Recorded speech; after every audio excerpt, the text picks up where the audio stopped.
I came here as a 5-year-old in 1939. My father was a gamekeeper in the Glusick Valley. It was leased by the Duke of Westminster from Eton in Cheshire. And he came here as a head keeper and set up the shoot in readiness for shooting to begin in October 1939. However, as everybody now knows, war was declared on the 3rd of September that year. And the Duke said that he would have 2 shoots in a Glusick, which he did before Christmas, and then it was all closed down. That was the end.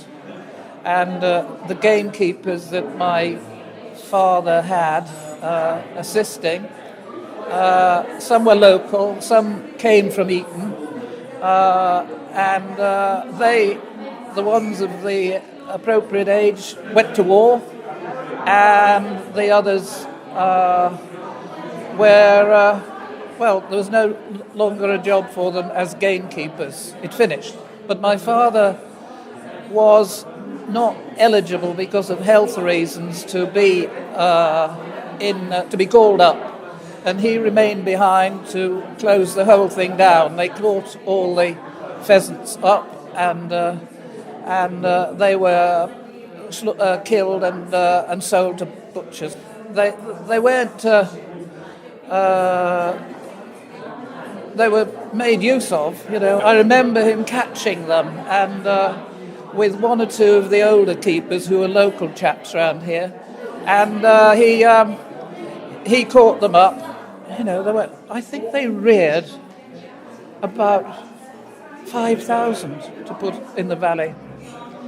And during his time here, in one of those 2 shoots, I don't know which one it was, he broke the record for the number killed in one day. It was about 1,500 pheasants were shot in one day by 12 guns.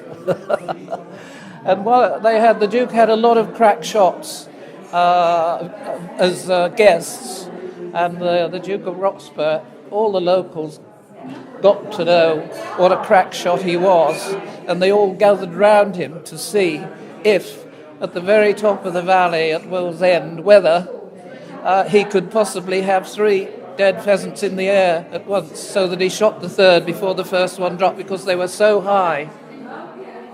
And that was the reason why it was such a popular place for the Duke to come, because the pheasants were flying so high from one side of the valley to the other. So that's the story of why we came here, and why I came to this school for 2 years until he returned back to Cheshire. What else can I tell you? Well, I was here for 2 years, and I could speak Welsh as well as I could speak English after 2 years, because we're obliged in the classroom and in the playground to speak Welsh, because most of the boys and girls here were Welsh.